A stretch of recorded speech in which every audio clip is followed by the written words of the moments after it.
If your garden looks healthy one week and starts struggling the next, plants yellowing, roots rotting, and growth slowing down, your mulch might be the silent culprit. Most gardeners think they're doing the right thing by piling it high and thick, but the truth is, one simple mistake with mulch can turn your thriving garden into a lifeless patch of soil. This isn't about using the wrong kind of mulch. It's about how you use it. What seems harmless on the surface may actually be suffocating your plants, starving your soil, and undoing all your hard work.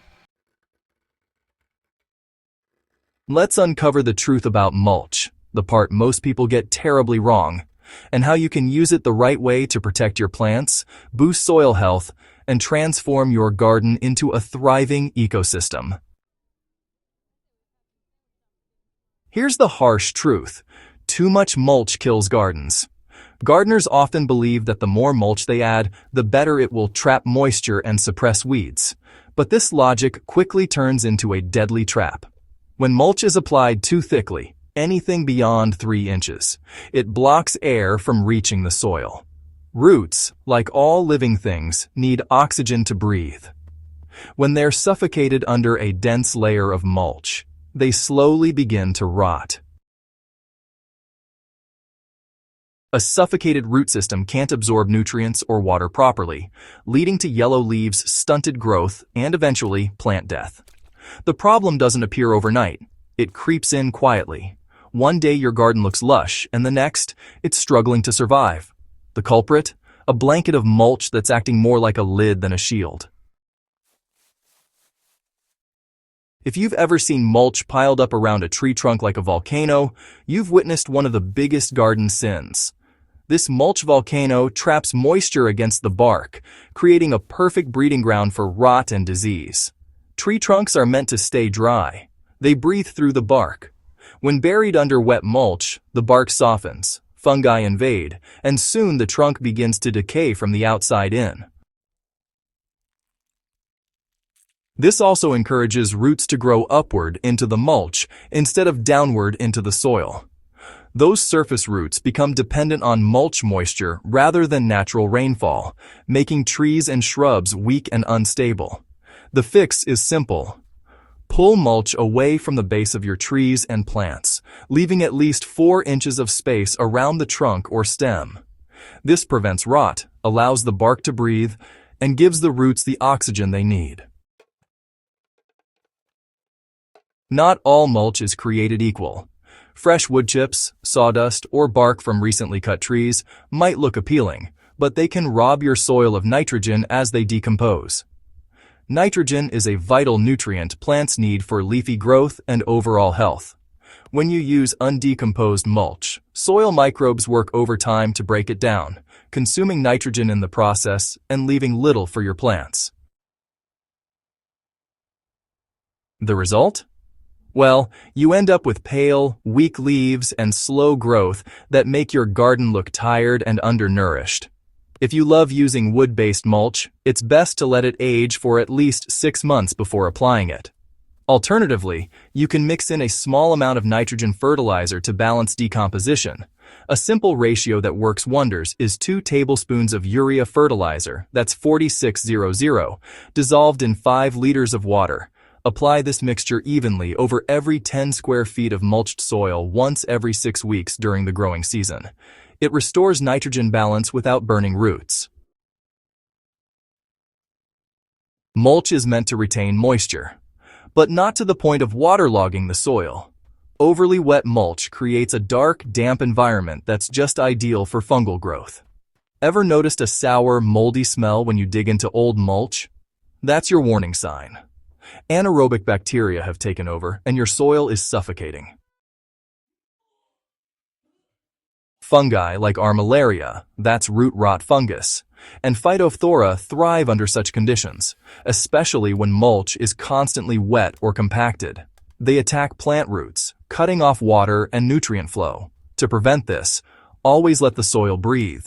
Turn or, fluff your mulch once a month to break compaction and allow air to circulate. If you notice mold, rake the mulch out, let it dry in the sun for a day, and reapply it lightly. And never let mulch touch your plant stems. Keep at least a 2-inch gap.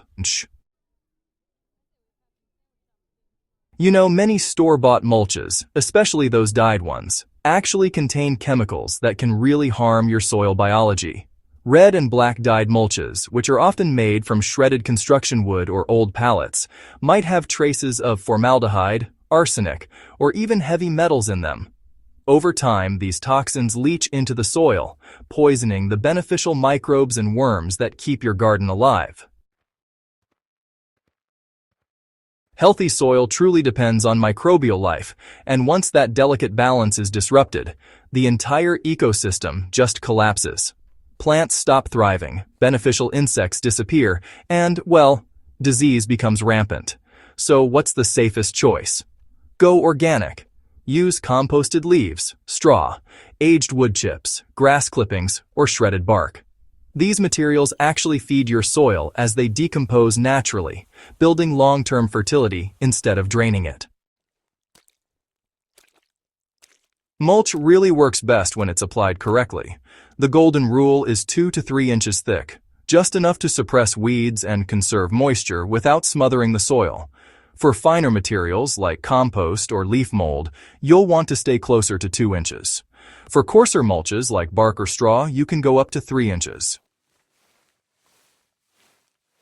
When spreading mulch, it's important to ensure it's even.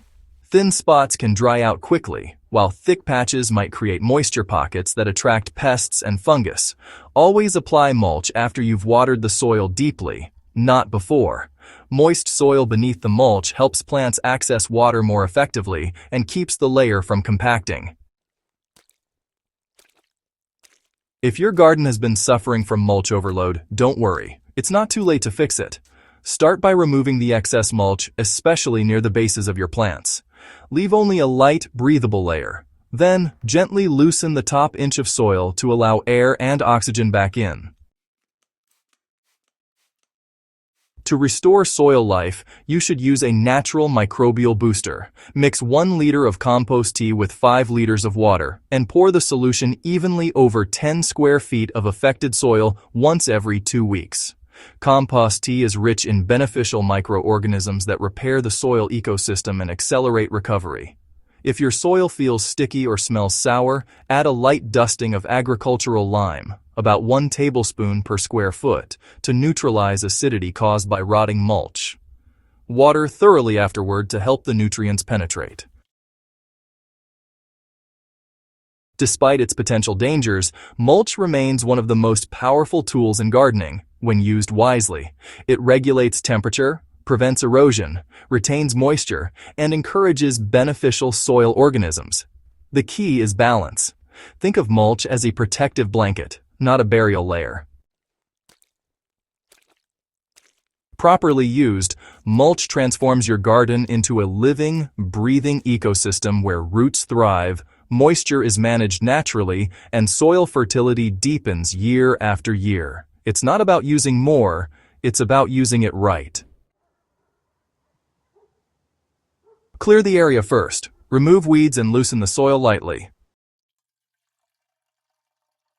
Now, let's talk about watering deeply. You want to make sure the soil is nice and moist before you lay down that mulch, all right? Next up, it's important to spread the mulch evenly. Aim for a layer that's about 2 to 3 inches thick, and remember to keep it away from the stems and trunks. Lastly, don't forget to refresh your mulch annually. Avoid piling new mulch on top of old layers. Instead, rake out the decomposed material each season before adding fresh mulch. It's a little extra work, but it sure pays off in the long run. A simple habit like refreshing and thinning mulch each year really does prevent compaction and ensures nutrients reach plant roots efficiently.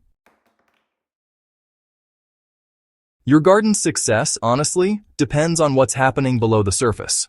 Mulch can either nurture or destroy your plants, depending on how you use it. Overmulching, piling it against trunks, or choosing chemically treated varieties are mistakes that can undo months of hard work. But with proper care, right thickness, right type, and good soil breathing, you'll create a healthy, thriving garden that rewards you with stronger roots, vibrant leaves, and resilient growth. So the next time you grab that shovel full of mulch, Just remember, less is often more. Your plants will thank you for it with stunning growth and long-lasting health. If you found this guide helpful, don't forget to subscribe to Growth Hub's Central Crops for more science-backed gardening tips that actually work. Share this video with fellow gardeners who might be unknowingly making this mulch mistake. Together, we can grow smarter, greener, and healthier gardens.